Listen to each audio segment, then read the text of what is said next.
Right. Now, the first thing I can tell you when driving this particular boat is that the video looks deceiving. What looks fast is actually quite slow. And I mean really slow. All the videos that I saw on YouTube made me think that the boat was fast. It looked fast, but in reality it's slow.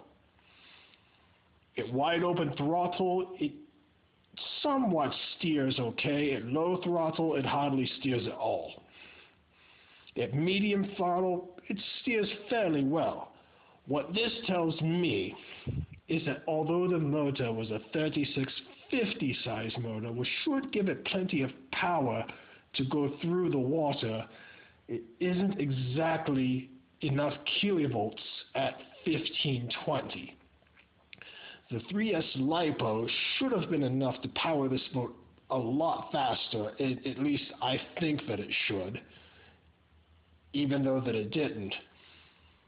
So I'm either going to have to replace the 1520 kilovolt motor with a higher RPM motor, or replace the ESC and add another 3S battery to it in order to give it 6S in a lot more voltage for that very low kilovolt motor.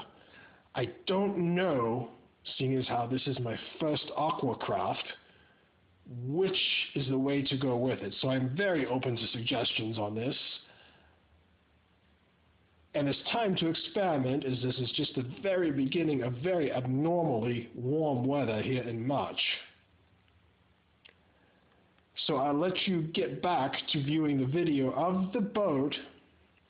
Now, I'm not disappointed in it per se, just a little puzzled. I thought that it would be faster. It looks fast, but it feels slow, just like when you're out on the track. What looks fast is slow. What looks slow is fast. This looks fast, therefore it's slow. Good evening.